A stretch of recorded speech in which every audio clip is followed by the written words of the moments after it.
Now,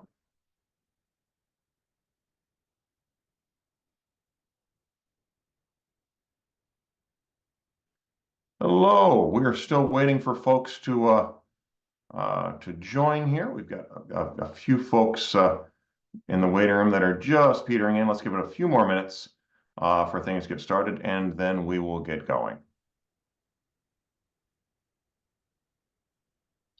Jason, you can see my screen, right? It says I'm Yeah, sharing. Okay, yeah. excellent. Okay, we've got a good number of people here already. That's always a good sign.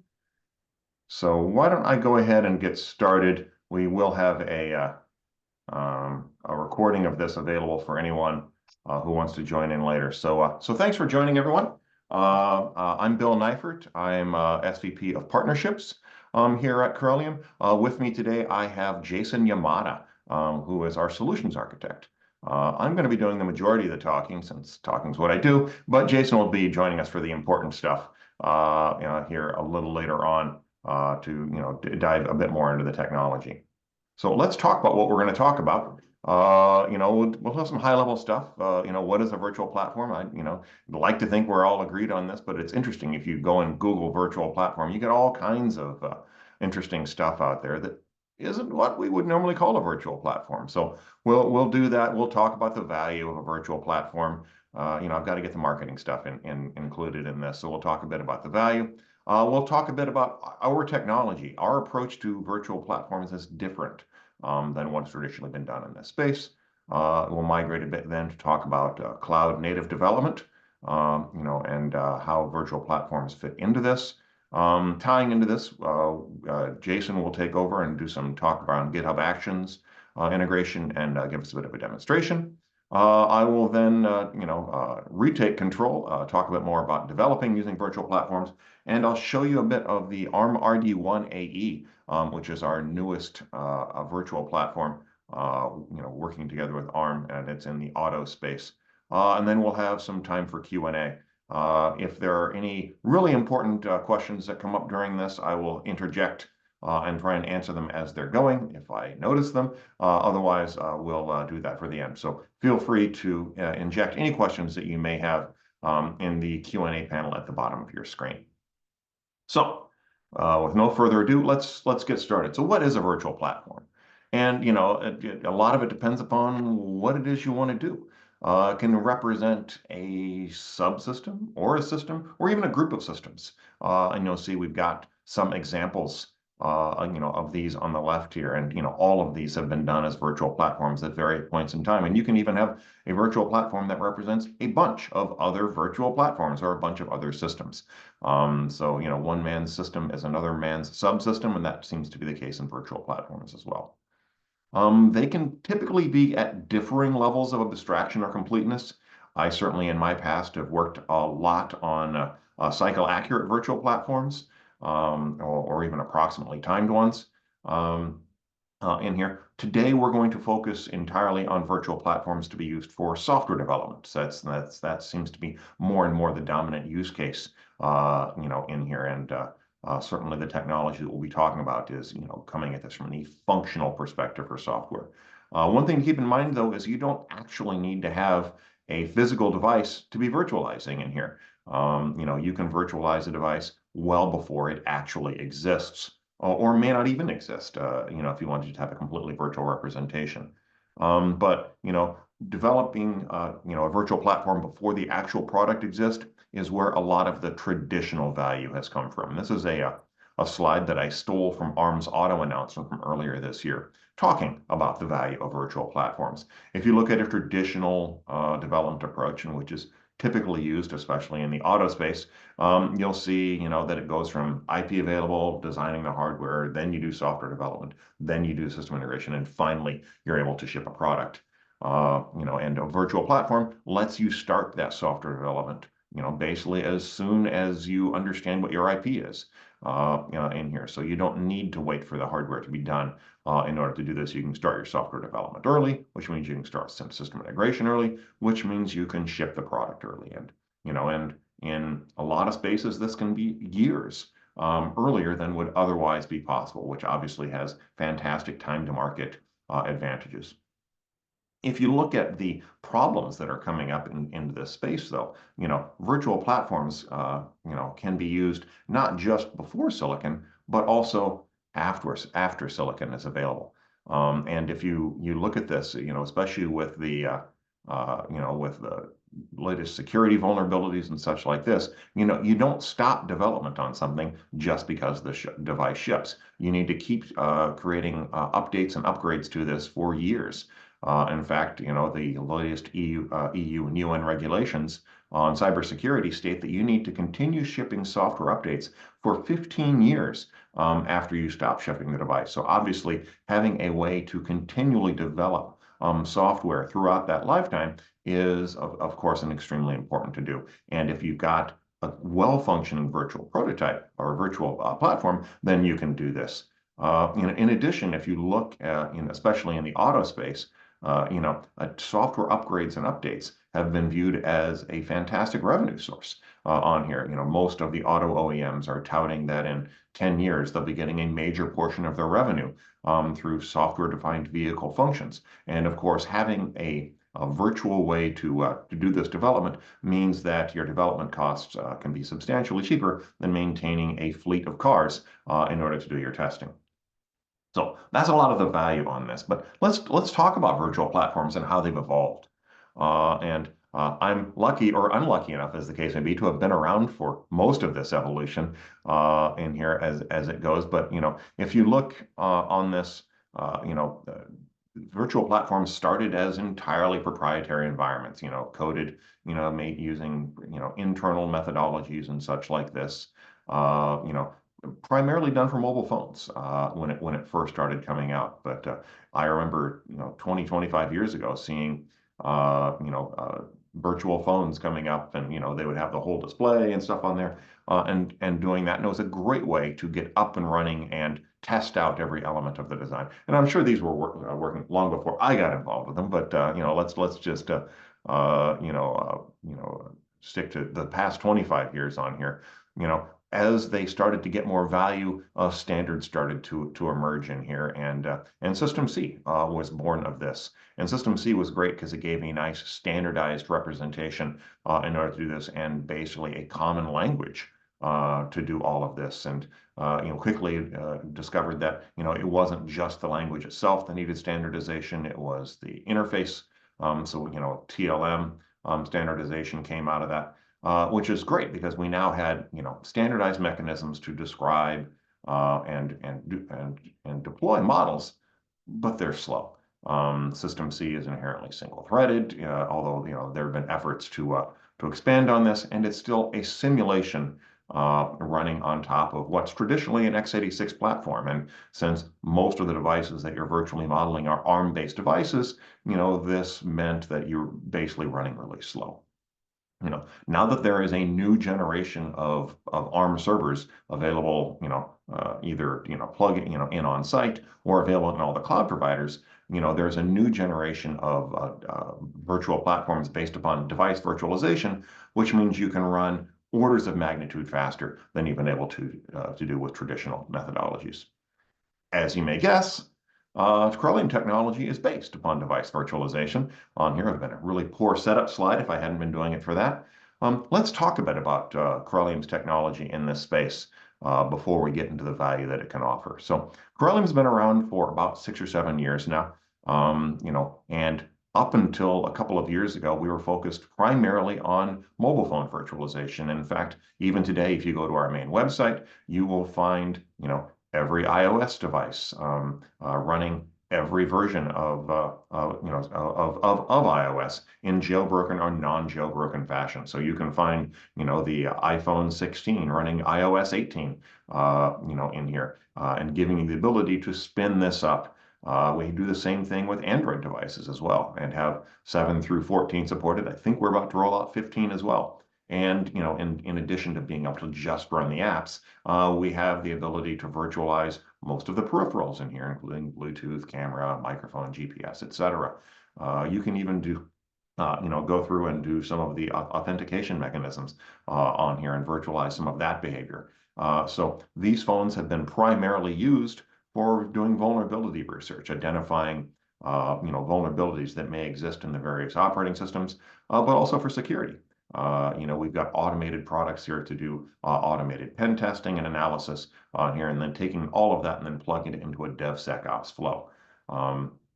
Underlying all of this is a fantastic hypervisor technology that runs directly on powerful ARM servers. So before I get to the technology itself, let's talk about where it can run. Our virtual hardware runs in AWS. If you go to our website and log in there, you're going to be going to our little home on AWS. So all the devices that we'll be showing to you today are running on AWS. But we can also deploy this on site. We have 2 U servers running either Ampere Ultra or Ampere 1, or in some cases, NVIDIA Grace cores inside of here, which you can plug and run on your premises. And in fact, for security research, this is the preferred way to do this. If you still want to run in the cloud, but want to run in your own cloud, you can take our devices and deploy them in your own VPC. And finally, you can also deploy these into a desktop appliance, which in this case is an NVIDIA Orin device. And that's great if you want to have, something running very fast right there on your desktop. So this is how you can use the stuff, but let's talk a bit about the technology itself. As I mentioned earlier, we use device virtualization, and we use a hypervisor in order to do this. But the hypervisor has basically different sub-applications in here, depending upon what you're doing.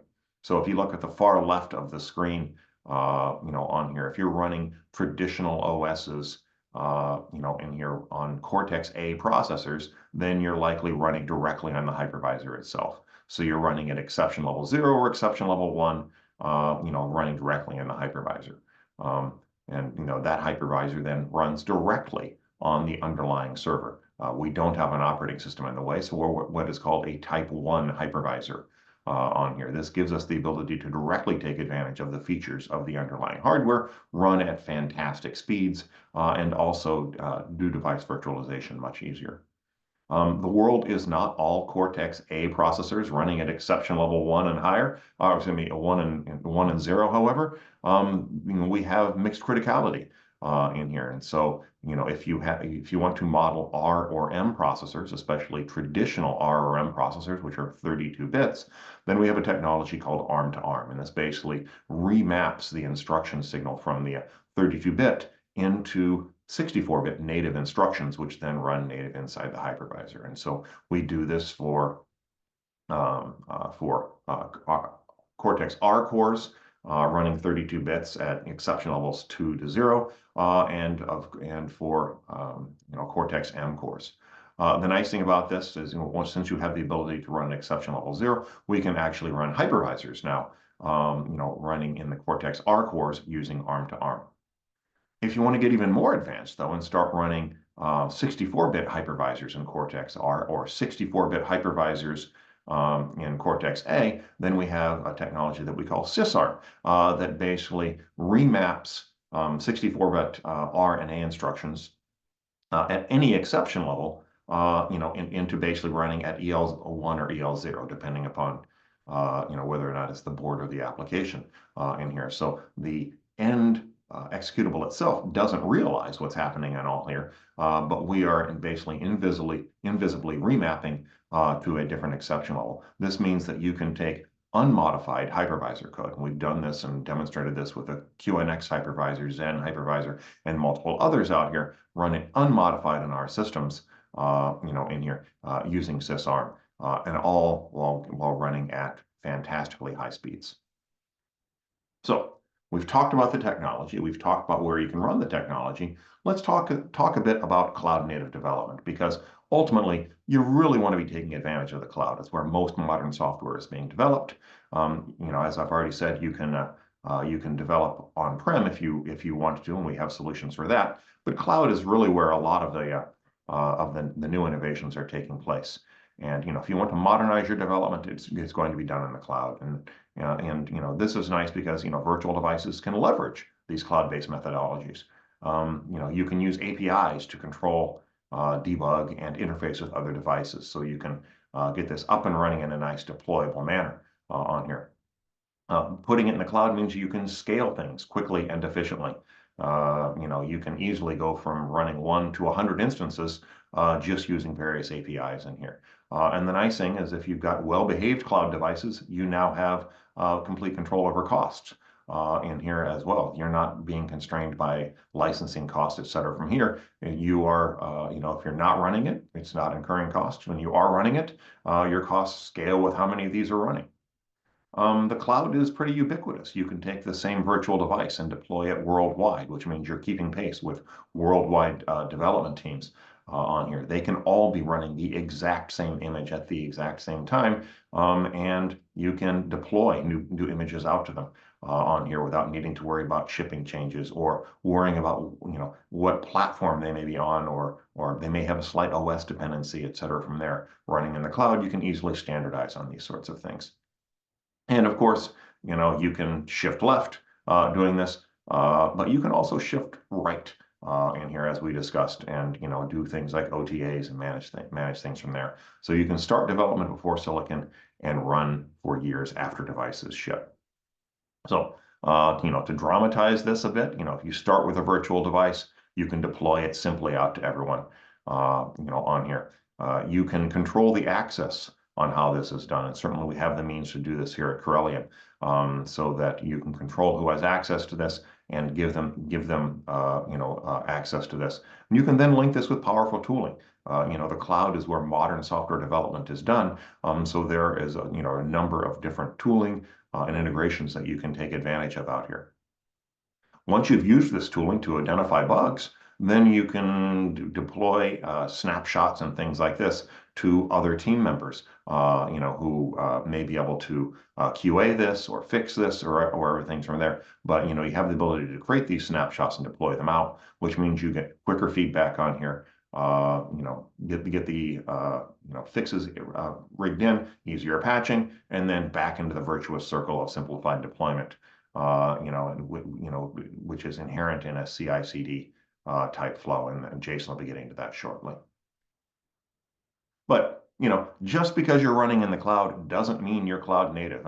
There's a fun T-shirt on here, basically poking fun on the fact that there is no cloud; it's just someone else's computer, and there's way more to the cloud than just being someone else's computer. If you're really taking advantage of the cloud, then you're running in a cloud native fashion. And this means that you're running self-contained. There is no dependency on licensing or licensed servers. You don't have to, go through a chain of possible failures in here and standing up, remote ways in order to do things, and remote license servers, and et cetera. From there, if you're truly cloud native, then you've got the ability to scale this from 0 to unlimited, in here, basically just depending upon, the cloud resources available to you. And the cloud, for all intents and purposes, is basically unlimited at this point in time.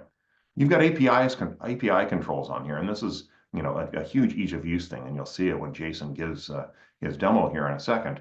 You ideally have APIs controlling every aspect of this, so you can fit into these flows, controlling things like authentication and provisioning, on here. How to spin a device up and down, and then access things inside of it. And then, of course, tying this in to CI/CD flows on here. There are a large number of CI/CD providers in the cloud.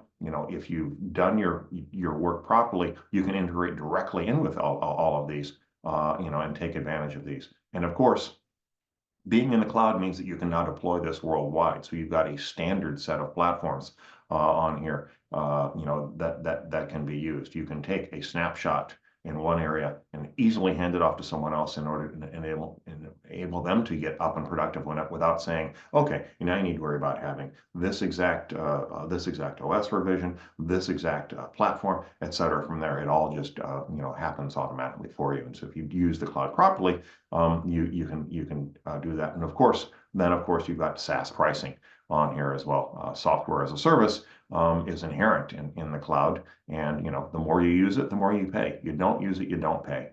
And a properly behaved cloud native application will have all of these features. So let me hand it off to Jason now to talk a bit more about our cloud native application here and it fitting in with GitHub Actions, and he'll give you a bit of a demonstration as well. So Jason, I will continue driving the foils here. I assume you want me to go on to the next foil now. Yes, please. Okay. So you've heard a lot about the charm of our offering.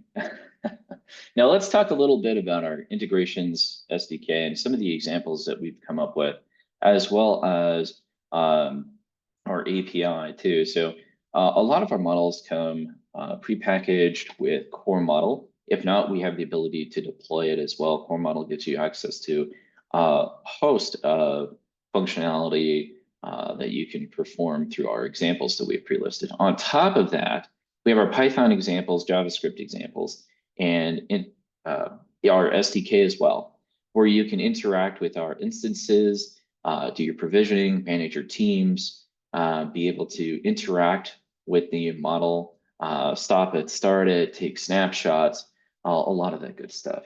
We also support API with Python, JavaScript, and REST API. Had a chance to play with those, and it really gives you a good understanding for how we've tried to take this approach of really helping our software developers have an easier time with interacting with our models, being able to stand them up with ease and understand what kind of information they get to interact with. On top of that, we have GitHub Actions that's in place, and we have integrations with Circle CI, Jenkins, Travis CI, and GitLab. We'll go ahead and move on to the next slide. So just for a brief demonstration here, I put together something simple. So essentially, we'll make a change in the IDE. We'll go ahead and commit and push that change to GitHub, which will trigger our GitHub Actions. I'll show you the YAML file that I'm using.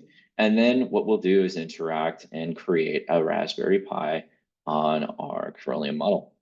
So I'm going to go ahead and share my screen and show you what we put together here. All right, great. Can you see my screen?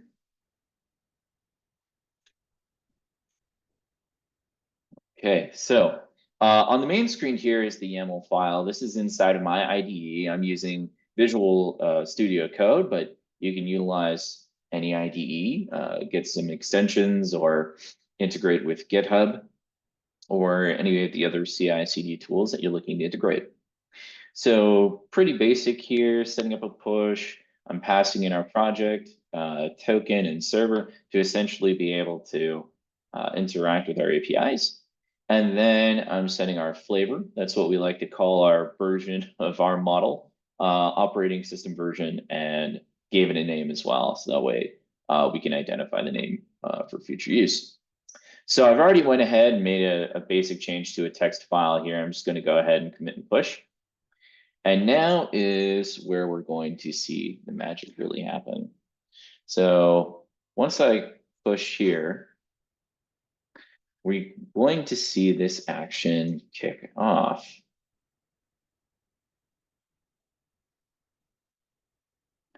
So this is inside just GitHub, regular GitHub. We're installing our dependencies, setting up a runner, and now we're setting up our Corellium CLI to be able to interact with and create our device. So from here, the interaction that we're seeing, this is our AVH. This is where all of our virtual models are currently. I have a Raspberry Pi model that is spinning up through this GitHub action here. And once this completes, I can go ahead and move on and interact with the rest of this device.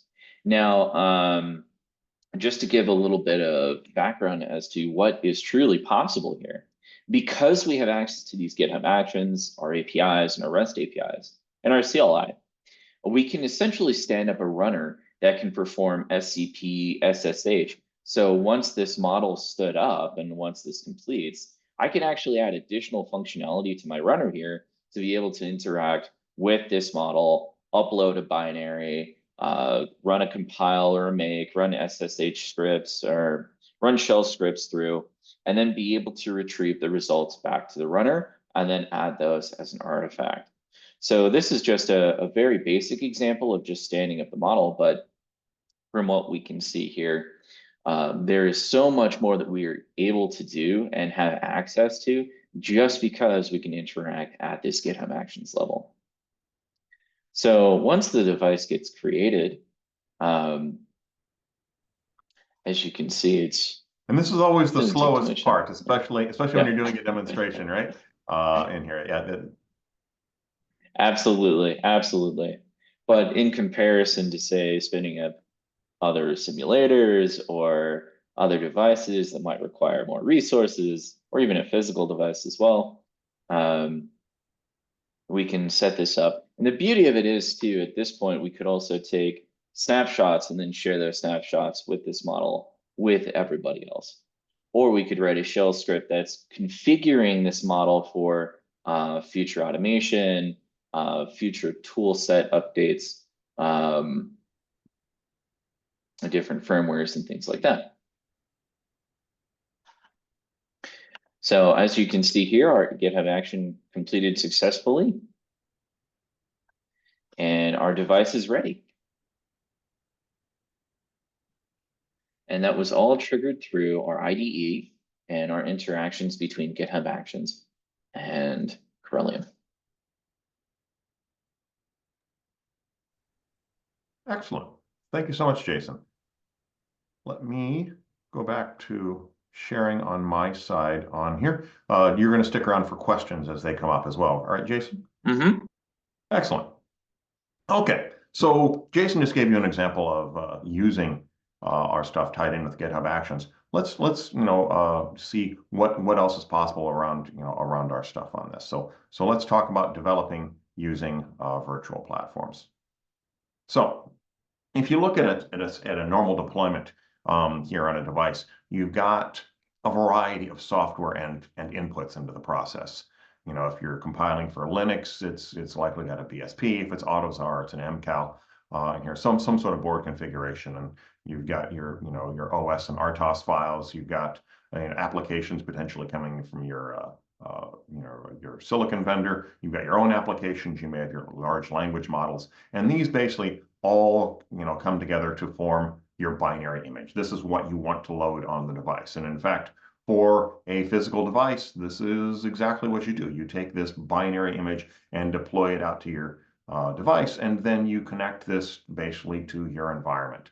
If you are debugging on this, you're hooking up with things like Trace32 or ARMDS, et cetera. From here, you're tying this in with XIL tooling. It's either SIL or HIL on here typically. On here, things like Canoe or SILKit on here, and then other interface tooling. Oftentimes maybe use Wireshark or something like that to analyze PCAP files. And so, and this is it's certainly not an exhaustive list on here, but it shows an example of basically, the flow that you're traditionally using today if you have, if you've got silicon in here. With Corellium, we're actually taking this same exact binary image, unmodified. This is how we like to do things here. We don't like to have to modify things in order to run this, and you deploy it onto a Corellium virtual platform, and then you use our APIs to basically interface out to the exact same devices and exact same interfaces as you would if you were running this in circuit. So this is something that people often ask me. So how do I target for my virtual device? And the answer is, well, target like you're targeting your physical device in here, and we will run the same way. We basically intentionally design our platforms in order to mimic the behavior of the actual device in here. And in fact, we follow the same binary pathways inside of this as well. We don't typically use VirtIO to model peripheral devices in here. We instead model them exactly, so you're running not only the same drivers as you would on here, but you're modeling the same binary pathways. Let's take a look a bit further into this and see the anatomy of this mixed critical model and its various interfaces on here. So in the middle of this, we've got the Corellium model, and you'll see in this case, we've got the hypervisor running at the bottom. In this case, we've got A, R, and M processors running hypervisors, OSs, and applications inside of here. This is extensible or connectable in a variety of different ways. So we'll start on the left and work our way around as we come through this. we've got virtual memory mapped I/O, on this, which basically means that we have the ability to take a region of memory and connect this to a virtually memory mapped device. So you can have your own peripheral that you've coded running on another device connected over the network and assigned to a memory region. And anytime the device accesses that memory region, it will send out communication over a network socket to your target device, which then should respond and give something back. Similarly, if you want to initiate something from a virtual memory mapped region, you generate an interrupt and share things over the memory interface on here. So it's a very nice, easy to find interface to easily extend an existing device. Inside of the device itself, we have the ability to integrate existing scene models, and this is where we bring in things like different processor models or accelerators, DSPs, et cetera, from there. So we have the ability to integrate these and run them in DOM0, which is for hypervisor speak for basically the control domain. For us, this is Linux domain running Ubuntu in here. So as long as your scene model can run in Ubuntu and communicate, basically with our memory mapped fashion, then we can typically integrate it in very directly and leverage this. This is exactly how we have done the neural processor on several of our devices in here. We've taken the existing NPU model from ARM, plugged it inside of here, and we forward accelerator calls over to there. Of course, you want the ability to debug this. We expose GDB interfaces for all of the various processor types, A, R, and M, inside of here, and give GDB data along with extensions. And we've validated this with a number of partners here, including Lauterbach, IAR, Tasking / WinIdea, VS Code, ARMDS, and many more. Basically, as long as you've got a GDB compliant debugger, you can attach to and control this. As Jason was just showing, there are REST APIs that can be used to control, share, and manage devices, easily tie into CI/CD flows, and do this for all the various language bindings. We actually provide a bunch of examples around here as well, on ways to use this. The configuration information that Jason was showing on tying in with GitHub. Those YAML files are available as examples in our SDK, along with example files to tie in with things like Circle CI and Jenkins and other CI/CD flows. We also have example flows here to stand up a bunch of devices for if you want to give trainings or things like that, since virtual environments are great for doing trainings. If you want to develop your own models, we have the ability to do this using what we call CDK or Charm Developer Kit. And you can use this to basically take the code from us and models from us and either create your own models or extend them. This is the same thing that our folks are using internally. So it's not necessarily an API in the normal case, but it fits nicely on the slide otherwise. Over on the right-hand side, we have the ability to interface with any of the peripherals inside of your device. So we can take over the USB ports on your device. We can redirect your webcam or take audio feeds inside of this. The benefits of running at these high speeds mean that we have the ability to keep up with, actual peripheral data. Ethernet comes in this way as well. And then finally, for any other peripheral interfaces that you may have, in the auto world, you've got things like CAN and LIN and a variety of other things. We provide transactional interfaces here for this in what we call our core model API. And we've used this to easily tie into software in the loop tooling from folks like Vector, who we've got a great partnership with. And if you recall back from the last webinar I gave this summer, we did a demonstration of using the core model API to use a virtual CAN bus talking out to Vector. So you want to have interest in that, either pose the question here or take a look at that webinar on our website. What this all means is that we have the ability to establish a fairly rich ecosystem of supported OSs, debuggers, and platforms, et cetera. So on the left is a sampling of various OS and software payloads that we have up and running on various devices here. And you'll see it's pretty much,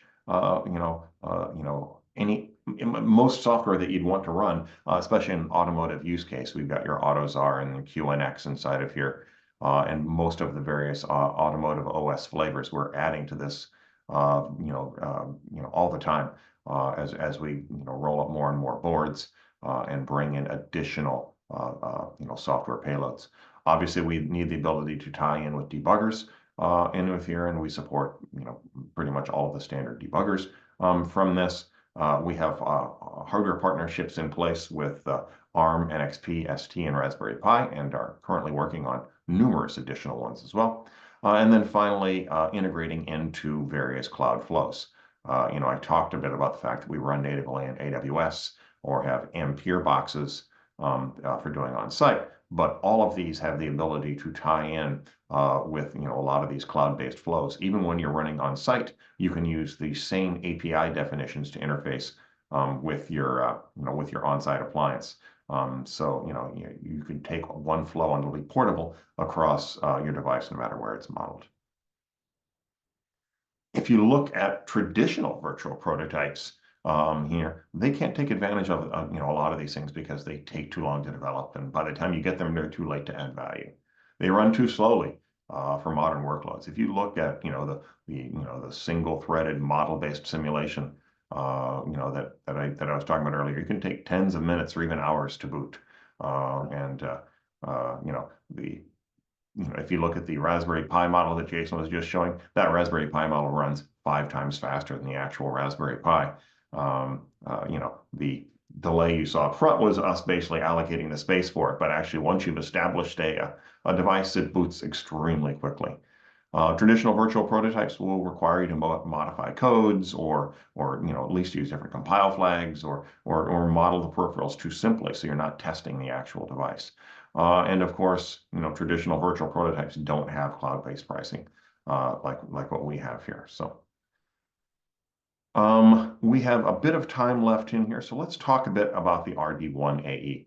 The RD-1AE is a device that was announced earlier this year by Arm as basically the next generation of automotive platform on here. And this is a very complex platform. It has 3 different domains inside of it. On here, we got your application domain on the left, which has based on Neoverse v3s.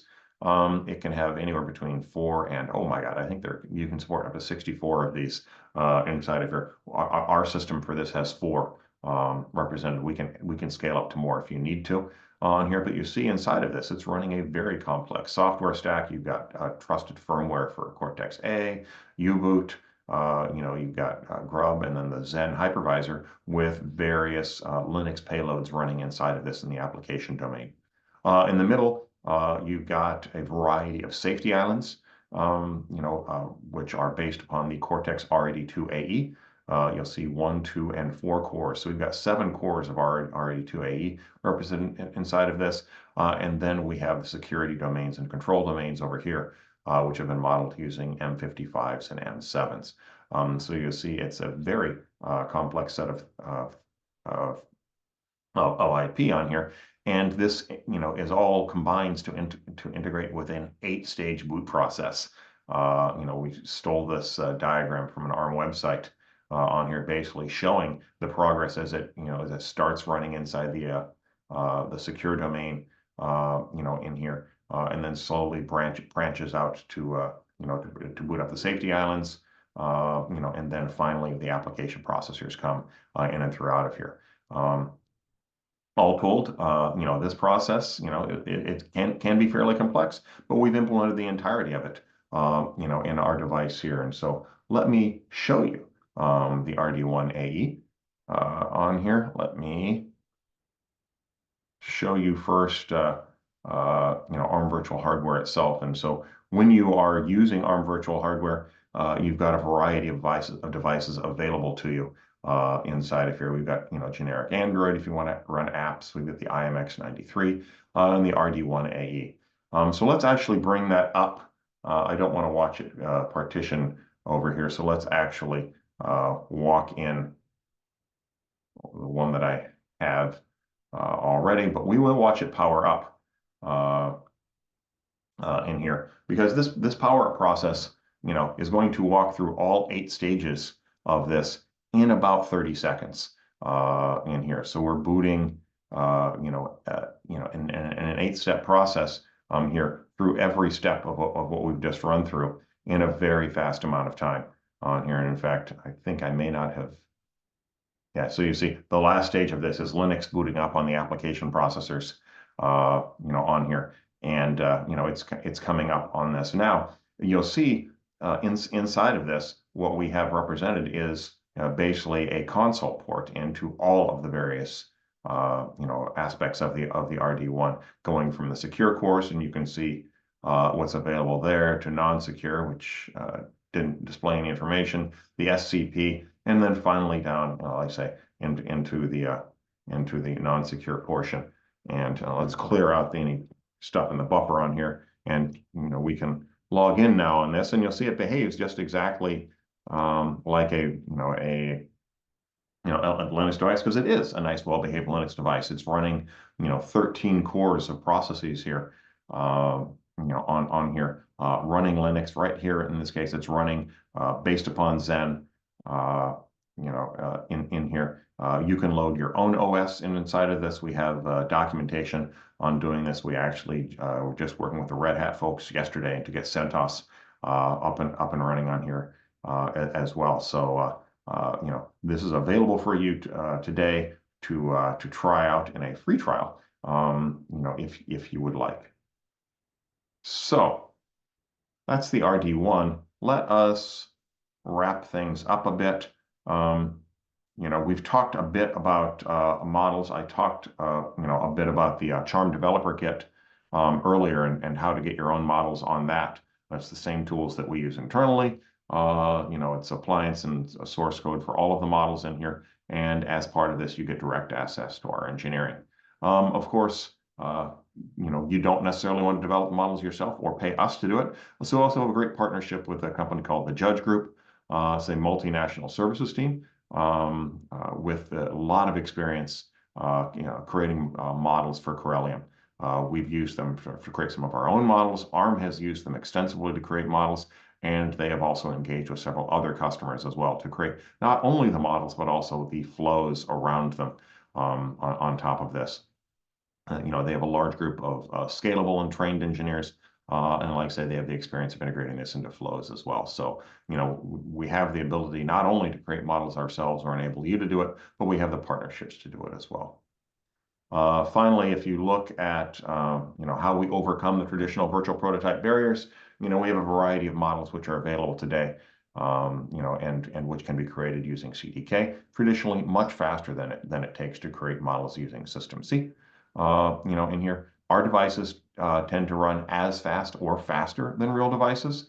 As we just showed, we're booting 13 cores through an 8-stage boot process in 30 seconds. You try that on a real device, on the FVP model of this, it's going to take about an hour inside of this. We're running the same exact binary as the real device on here, executing the same binary pathways as well, because we've modeled the peripherals exactly. So you have confidence in all of this. And our stuff is based on a SaaS payment model here. No additional licensing needed on here, and our pricing starts at 50 cents per core hour on here. So it's certainly very approachable. If you want, you can get access to our devices today at app.avh.corellium.com. Trial users get 100 free core hours on here. So you can simply go here, to this URL, log in, either request a trial, or, if you have an Arm ID, you can log in directly with that, and we'd be more than happy to set you up with all of this. So that is the end of our presentation today. Without rehearsal, we've managed to come in exactly at 45 minutes I was told to on this. I don't know how we did this, Jason, on here, but this does give us time for questions and answers. I see we've already got at least one question queued up for us there. If you'd like, please go ahead and type any additional questions in as I am answering them. So let me stop the share, and my dog wants to chime in. Let me get rid of him.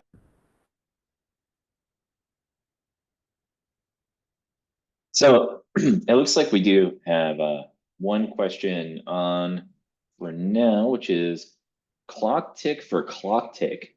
No jitter from the hypervisor. So that's I can field this one if you'd like, yeah, Jason. yeah. It's a really So, interesting so, question. so we actually do model time exactly inside of the system. We don't run as simulation time, on here. So time is invariant on here, and we traditionally map our time directly into simulation time. If you're running AutoSAR and you have a 5 millisecond, an interrupt that goes off every 5 milliseconds, that interrupt will go off every 5 milliseconds inside of our device. So it's timing determinism that comes in from this, and we ensure that throughout all of our execution. So all of this sounds really excellent. What are the limitations? Because there are certainly limitations. I mean, there are always limitations, right? On here. Actually, though, there aren't that many, on here. What we have found is, we do a fantastic job of executing ARM code because we're executing it directly on the ARM core itself, on here. Accelerators behave a little differently than what you'd think. Accelerators typically run faster. They are accelerators, after all, in here. Well, for us, accelerators are, need to be simulated because, we don't have the native representation of your accelerator. And so, even in the fastest implementation on here, it's still going to run slower than if you just ran the algorithm on the processor itself. So it's slightly counterintuitive behavior here that an accelerator will run a bit slower, on here. We have the ability to use, accelerator models from the various vendors, so they do run correctly. It just runs a bit slower in here, and how much slower depends upon how well the accelerator itself was written, on here. That is the primary limitation on this, though. I guess the other would be we're not timing accurate. I led with that. This is a functionally accurate device. It will boot your unmodified OS and binary image and do it well, but it will not give you accurate performance data because we are a functional simulator. You can get qualitative results in here, and if something takes twice as long to run on our stuff, it'll probably take longer in the actual device. I wouldn't say it's necessarily twice as long, but you can get qualitative type results in there on that. So those would probably be the limitations. If I have my own Yocto Linux BSP for IMX93 or RPI, what's the path to flash this to the cloud device, or is there some Yocto recipe I must add? That's a great question on here. So if you've got your own BSP, number one, they say if we're modeling a device, use the BSP for that device. So we have, IMX93 devices, for example, and, so if you want to target the IMX93, compile with a BSP for the IMX93, and it will run directly on our device. Excellent timing on that, great, Jason, on here. And once you have done that, you can upload your own firmware exactly as Jason is showing here, and it will run on there. And this is exactly how we do it here. A lot of times, by the way, it's easier to start with the source image that we provide on here and just replace aspects of this on here. The source image itself, and boy, Jason, you started a long process on that, is a zip file, inside of here, which basically has, images to be loaded into the various memory devices, and then a description of all of this. And so a lot of times it's easiest just to tactically replace, the image in here with your own ELF file, zip it, and then upload it using the upload. But to be clear, you use the exact same BSP as you would for the physical device. Great. Can you please repeat the IF that you support? I mean, what I need to do to integrate an existing C++ model into your environment. So, the interfaces that we support, are basically most of the standard ones. Jason, if you can, go and do a quick search for Corellium core model on here. And here you'll see the first page that should come up is isn't it fun having people watch you type? You never I type as know. fast as you'd like to on here. Yeah, Corellium core model, and the first thing that'll come up is our GitHub page on here. That is a representation of, the interfaces that we've worked with thus far. on here. And this is not an exhaustive list of all of the interfaces that are possible inside of here. It's just these interfaces that have been done thus far on our various devices. In here. As we work on new devices, we add new interfaces inside of here. But you'll see the list, and if you scroll back to the top on this, Jason, on here, you'll see that, and back down to supported devices. You'll see we've got, a lot of the common interfaces that you want to use inside of here. If you have an interface that isn't listed here, core model is a very straightforward transactional API, and we'd be more than happy to work with you on coming up with a core model description of this as well. And I also posted the URL to the core model GitHub there in our participant chat.